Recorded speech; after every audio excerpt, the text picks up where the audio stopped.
We remain steadfast in our commitment in delivering local news that matters, stories that inspire, enriching the lives of Filipinos in the Philippines and across the globe.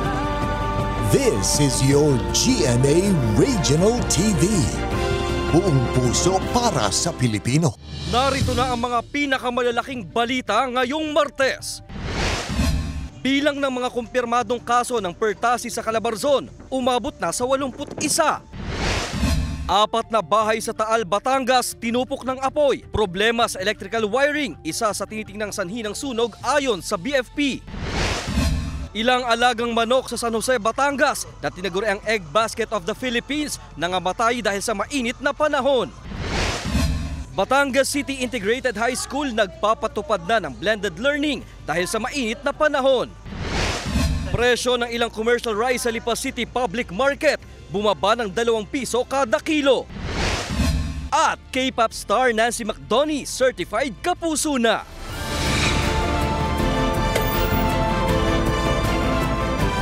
Ito ang GMA Regional TV, Balitang Southern Tagalog. Magandang hapon mga kapuso, narito na ang Balitang Southern Tagalog. Hatid namin ang mga pinakamalaki at pinakahuling balita sa Timog Katagalugan. Live mula rito sa GMA Batangas Station, ako po si Ace Medrano. Nagpapatupad na ang Batangas City Integrated High School ng blended learning dahil sa mainit na panahon. Samantala ang DepEd Batangas City hinihimok ang iba pang paaralan na gawin ang parehong sistema. Ang detalye sa report ni Paul Hernandez. May pasok ngayong araw pero bakante ang ilan sa mga classroom ng Batangas City Integrated High School. Sinimulan ng ipatupad sa paaralan ng blended o modular and distance learning dahil sa tindi ng init ng panahon. Nakita ko na ang mga bata po, ang ilan sa kanila ay hindi na nakakapag-start ng kanilang klase, dinadala po nila dyan sa clinic. At yun po ay sa nakita po ng aming nurse ay dahil nga po ng sobrang init. Nagfa-fluctuate rin daw kasi ang supply ng kuryente sa paaralan. 3 araw ang in-person classes at 2 araw ang modular. Hindi na obligadong mag-uniforme ang mga estudyante, guro, maging ang mga non-teaching personnel. Ang grade 7 and 8 po ay magmo-modular from Monday and Tuesday. And then the remaining grade level will be here on Wednesday and Thursday. And then lahat po sila ay babalik ng Friday, sabay-sabay for catch-up Friday naman po. Mas hinihimok na ngayon ng DepEd ang iba pang paaralan na gawin na rin ang ganitong sistema. Kung talagang hindi na kaya, ay pwedeng gawin po natin at automatically naman pwedeng mag-suspend na ang principal dahil binibigyan po naman ng authority provided that they're going to report kay that suspension. Ang apela naman ng Teachers Dignity Coalition o TDC, paigsiin ang oras ng klase ng mga estudyante. Gusto rin nilang ihinto ang Catch-up Friday sa mga paaralan. Para kung meron man, kung mataon man na yung Friday ay medyo mababa yung heat index, ay ma-maximize natin doon sa academics ng mga bata. Tayo sumusunod dun sa guidelines na binigay po ng ating central office. Hanggat wala pa po na issuance para dyan, hindi naman po tayo pwedeng mag-cancel niyan. Dapat na rin anilang madaliin ang hakbang sa pagpapanumbalik ng dating school calendar kung kailan tuwing Abril at Mayo ang bakasyon ng mga mag-aaral. Kasama si Buhay Adante Jr., Paul Hernandez. Balitang Southern Tagalog. Nangamatay ang ilang alagang manok sa San Jose, Batangas na tinaguri ang Egg Basket of the Philippines dahil sa mainit na panahon. Nakatutok si Denise Abante.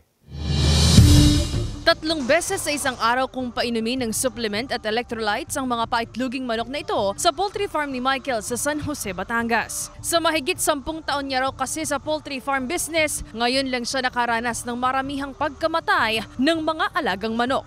Ang mahigit 20,000 paitluging alagang manok na ito sa isang poultry farm ni Michael dito sa barangay Pinagtungulan, San Jose, Batangas, nabawasan ng nasa 35 hanggang 40 mga manok dahil nangamatay ang mga ito, epekto umano ng mainit na panahon. Bago magmahal na araw, nakaranas kami ng mortality sa sobrang init. Siguro umaabot ng mga 40 to 42 degrees siguro ang init noon. So, ang tendency, ang manok talagang hihingalin at nai-stress sa sobrang init. Siguro umabot kami ng mga 5 kada araw, sa 5 araw na sunod-sunod sa sobrang init. Ayon sa San Jose Municipal Agriculture Office, epekto raw ito ng matinding init ng panahon, bunsod ng El Nino. Sa tala ng LGU, ito pa lang ang unang kaso ng pagkamatay ng mga alagang manok sa lugar simula nang pumasok ang El Nino. May mga certain increase ng mortality sa mga alaga natin. So it's nakakabahala. Data gathering lang muna kami para at least makasure kami kung ilan yung i-declare natin since nag-umpisa pa lang naman yung ating mataas na yung heat index. So yung effect niya is magpapatuloy kung hindi mag-a-adjust yung mga farm. Kung dati 4 na manok sa isang kulungan, tig 3 manok na lamang ang inilalagay ngayon ni Michael para hindi raw sila masyadong mainitan. Naglagay din sila ng industrial fan sa kanilang poultry houses upang matiyak na may sapat na ventilasyon ang mga alagang manok. Naagapan daw nila ang pagkamatay ng mga alaga sa pamamagitan ng paglalagay ng supplements at electrolytes sa tubig na iniinom ng mga ito. Tiningnan namin na talagang maging enough yung tubig dahil especially pag ganitong kainit, napaka-importante ng tubig sa manok. Nababa ang production kasi pag mainit, ang tuka niya kukonti. So pag kukonti ang tuka, ang tendency ng itlog o ng manok ay hindi mag-produce agad ng itlog. Sa kabila nito, sapat pa naman ang supply ng itlog sa mga pamilihan at wala pang paggalaw sa presyo nito. Patuloy ang isinasagawang monitoring ng San Jose Municipal Agriculture Office sa mga poultry farms sa bayan. Payo nila sa mga poultry farm owners, mag-consult kayo sa mga veterinaryo ninyo and certain adjustment talaga lalo na sa electrolytes at saka sa vitamins na ibibigay sa mga alaga nila kung pwedeng idoble at least para makaiwas sa mortality. Maging vigilant tayo sa pag-a-adjust and then yung forecast ng panahon, prevention is better than cure talaga. Kasama si Kel Ravaca, Denise Abante, Balitang Southern Tagalog. Umabot na sa 81 ang bilang ng mga kumpirmadong kaso ng pertussis sa Calabarzon.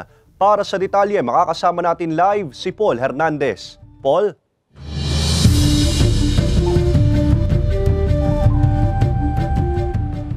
Isang paliwanag ng DOH Calabarzon, hindi lamang sa mga bata tumatama ang pertussis dahil anuman daw edad ay maaring kapitan ito.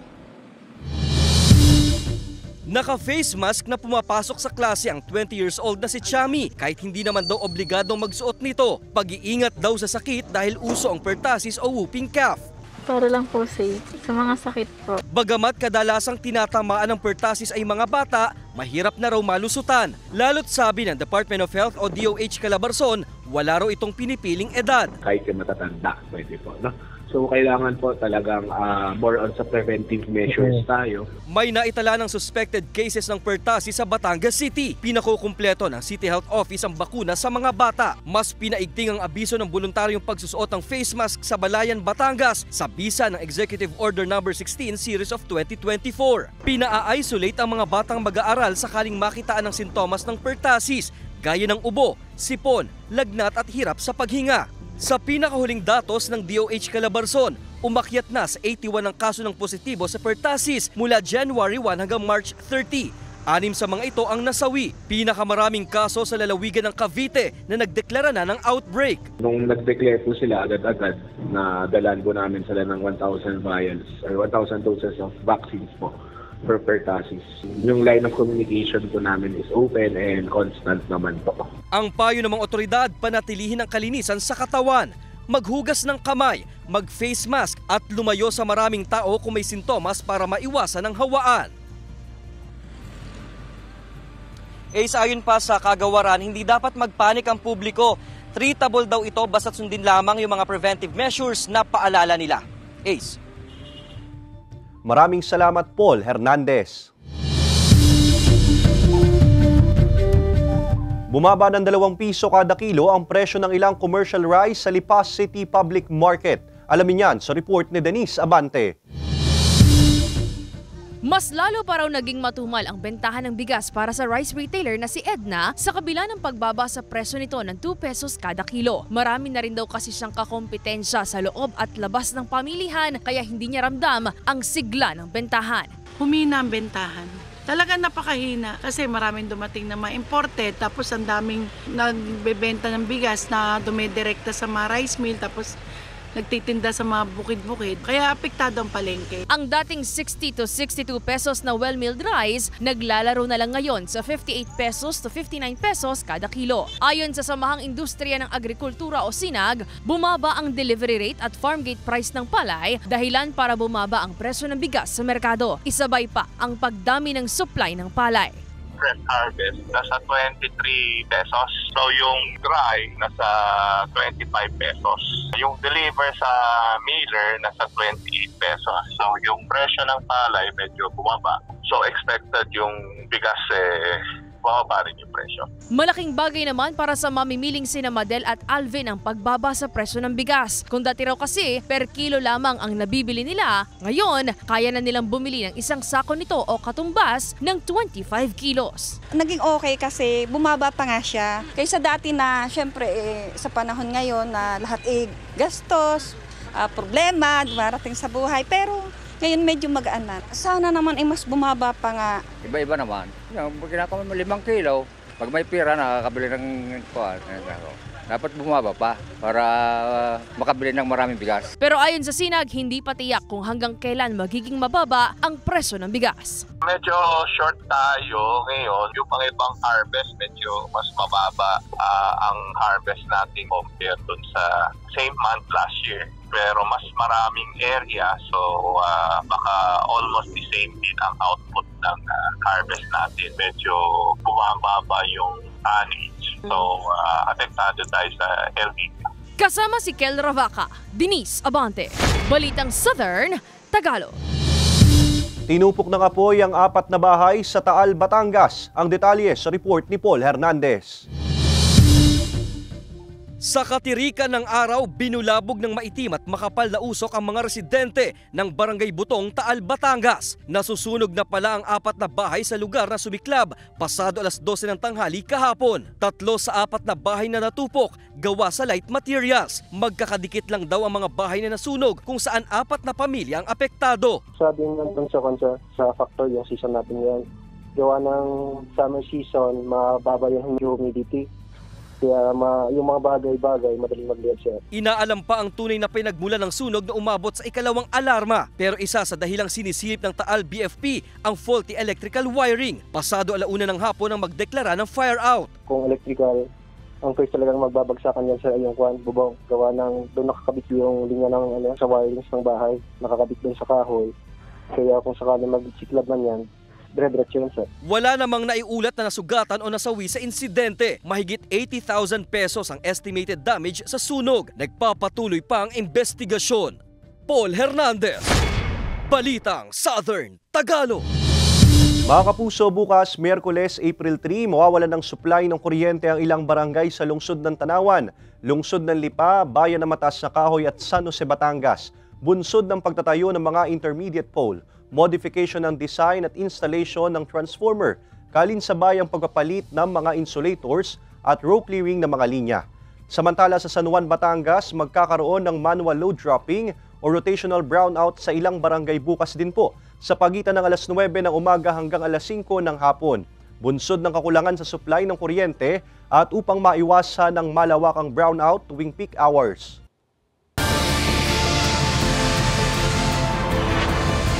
Ito ang GMA Regional TV, Balitang Southern Tagalog.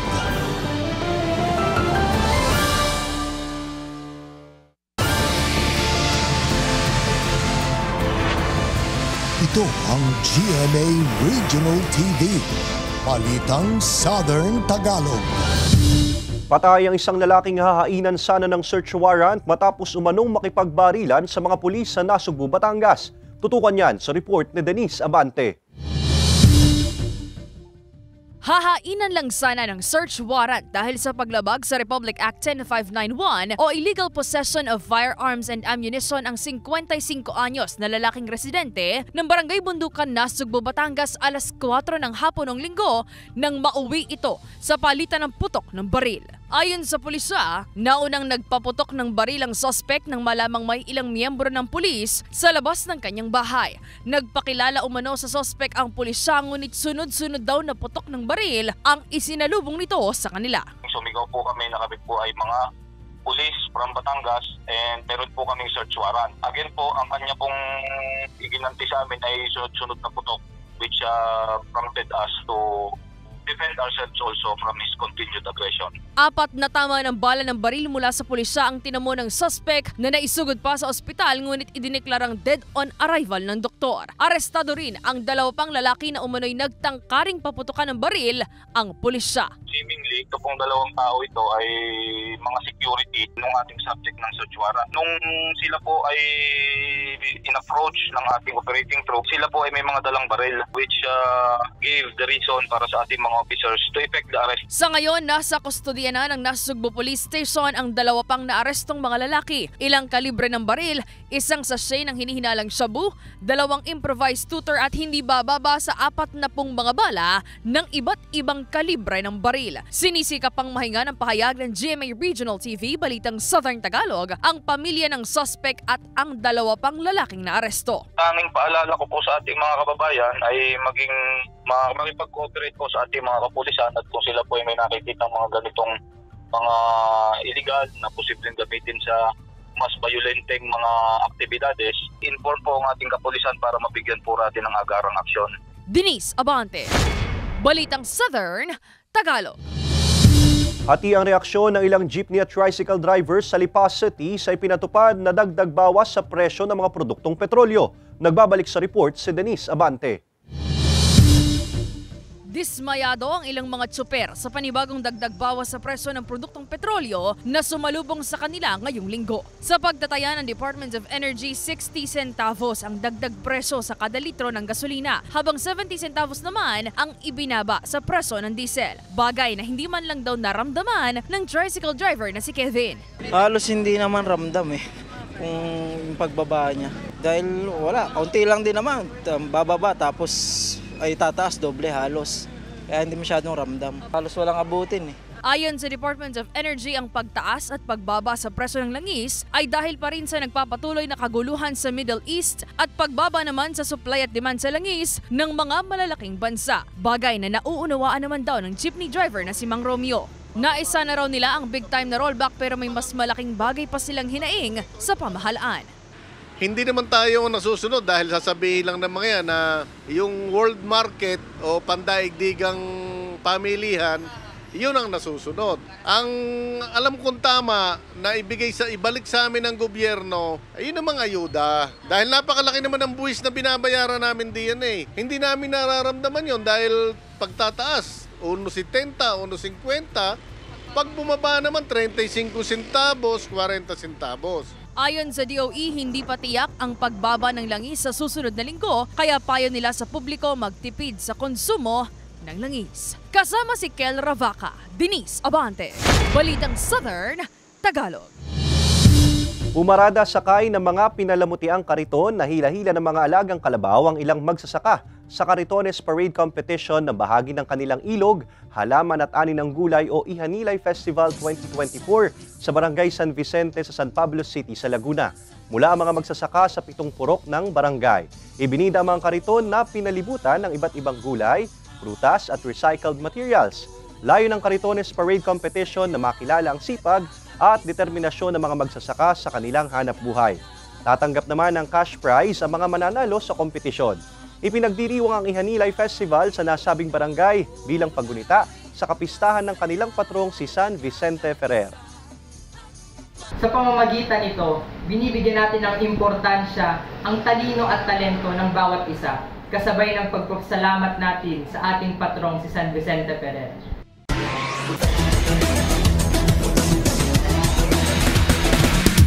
Pinaghahanda na ang NCAA Season 99 Indoor Volleyball Tournament. Narito ang report ni Hazel Alviar. Sa darating na linggo, maghaharap-harap muli sa volleyball court ang mga pinakamatinik na student athletes para sa NCAA Season 99 Indoor Volleyball Tournament. Kaya naman puspusan na ang paghahanda ng 10 participating schools. Araw-araw na rin nag-iinsayo ang mga koponan. At para sa back-to-back champions Binald Lady Blazers, 3-peat man ang inaasam sa Season 99, hindi dapat maging kampante. Nakuha po namin yung 2 seasons, pero of course, kailangan pa rin po namin i-challenge yung sarili namin and maging aware pa din para sa bagong goal for this season. Hangarin naman ng Arellano Lady Chiefs na nakamit ang 3-peat noong season 92 hanggang 94 pero hindi nakapasok sa final sa season 98 na makabawi ngayong season 99 kahit maraming baguhan sa kanilang mga player. Sinasabi ko sa kanila na hindi lang kayo yung naglalaro, may kasama kayo, madami tayo, so wag niyong ilagay sa sarili niyo yung bigat, yung pressure.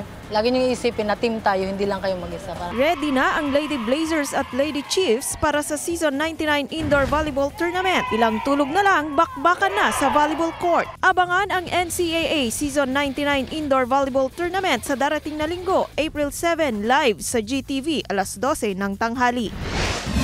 Inangkin naman ng De La Salle College of St. Benilde ang titulo ng kampyonato sa men's at women's division ng NCAA Season 99 Lawn Tennis Tournament. First runner-up sa men's division ang Mapua University at second runner-up naman ang San Beda University. Sa women's division, first runner-up ang University of Perpetual Help System Dalta at second runner-up ang San Beda University. Humakot din sa individual awards ang De La Salle College of St. Benilde at pinarangalan ang kanilang coach na si John Ray Moreno bilang Coach of the Year.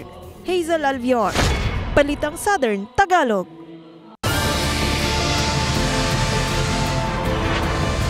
Ito ang GMA Regional TV, Balitang Southern Tagalog.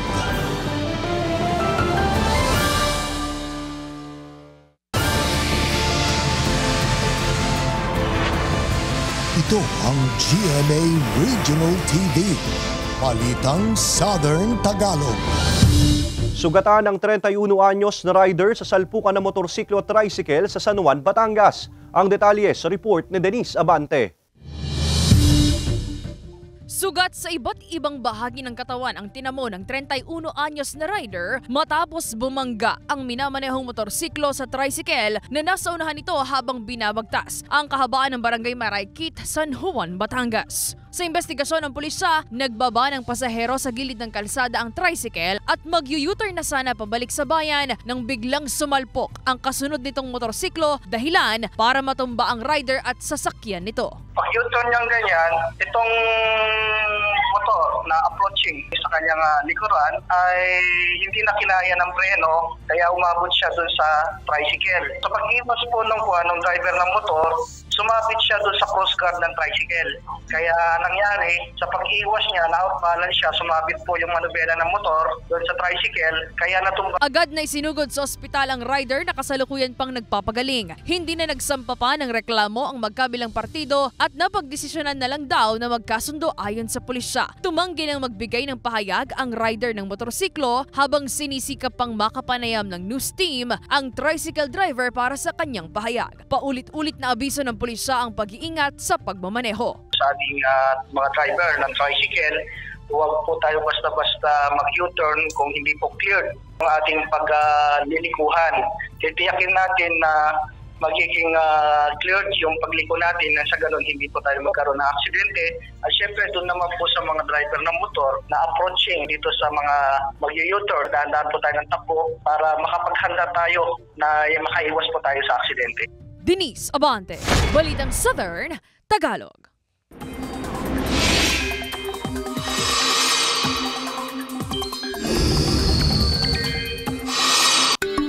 Mga kapuso, magpapatuloy ang pag-iral ng ridge ng high pressure area sa bansa. Ang ridge ng high pressure area ay isang weather system kung saan mas kakaunting ulap ang nabubuo, kaya mababa ang tsansa ng ulan sa malaking bahagi ng bansa. Pero dahil walang gaanong ulap, posibleng maramdaman din ang direktang sikat ng araw kaya mainit din ang panahon. Base sa datos ng Metro Weather, mababa ang tsansa ng ulan sa Southern Luzon pero maging alerto pa rin sakaling magkaroon ng biglaang thunderstorms. Malinsangan pero di pa rin inaalis ang posibilidad na umulan sa iba pang bahagi ng bansa lalo na sa hapon o gabi. Mga kapuso, ngayong nakararanas ng mainit na panahon, alamin ang mga paraan para maiwasan ang heat stroke sa report ni Paul Hernandez. Muling nagpaalala ang mga otoridad sa publiko upang makaiwas sa banta ng heat stroke, lalo na ngayong tumitindi pa ang mainit at maalinsangang panahon. Payo ng otoridad, iwasang magbabad sa katirikan ng araw, uminom ng maraming tubig, maaring uminom ng nagyayelong tubig kapag nagpawis na ng sobra, magsuot ng maluwag at koton na damit, kumain ng mga pagkaing mayaman sa potassium, magsuot ng sombrero at long sleeves kapag lalabas ng bahay bilang proteksyon at gawin ang mga mabibigat na aktibidad kapag malamig ang panahon. Kabilang sa mga senyales ng heat stroke ang matinding pagkauhaw o dehydration, panghihina ng katawan, sakit ng ulo at pagkahilo, pagkawala ng malay at pagkabalisa. Narito naman ang mga dapat gawin kapag na heat stroke. Ilagay siya sa malilim na lugar. Ihiga ng bahagya at nakaangat ang mga binti. Kung may malay, painumin ng malamig na tubig. At ang panghuli, lagyan ng yelo ang kilikili, pulso, bukong-bukong at singit. Paul Hernandez, Balitang Southern Tagalog. Certified kapuso na si K-pop star Nancy McDoney. Samantala, pinag-usapan online ang pilot episode na may guardian alien dahil sa exciting twists. Narito ang report ni Hazel Alviar.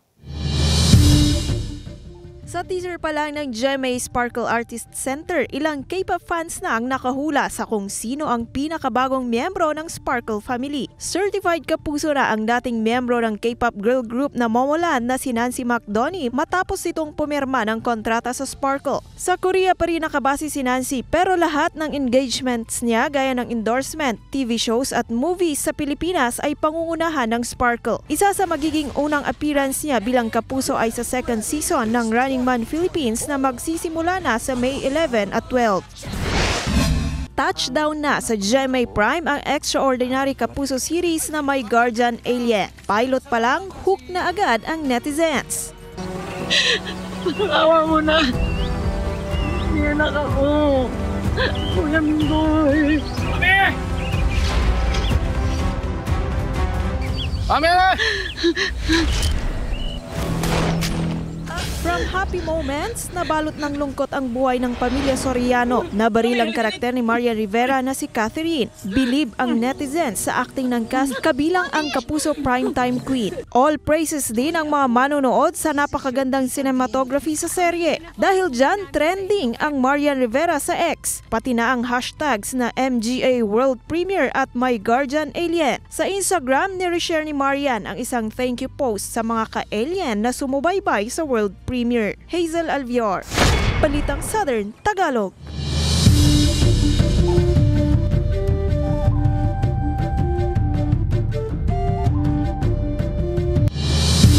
Samantala, mapapanood niyo po ang episode na ito at iba pa ang pinakahuling lokal na balita sa official website ng GMA Regional TV, www.gmaregionaltv.com. Pwede rin kayong bumisita sa aming official YouTube channel, GMA Regional TV, at i-click ang subscribe button para sa pinakamainit na balita mula sa rehiyon. Dahil sa GMA Regional TV, local news matters. At iyan ang mga pinakamalaki at pinakahuling balita sa Timog Katagalugan. Maraming salamat sa pagsama sa amin, pati na mga kapuso sa ibang bansa na tumutok sa mga balita sa rehiyon. Kami, ang GMA Regional TV Balitang Southern Tagalog, buong puwersa para sa mas malaking misyon at mas malawak na paglilingkod sa bayan.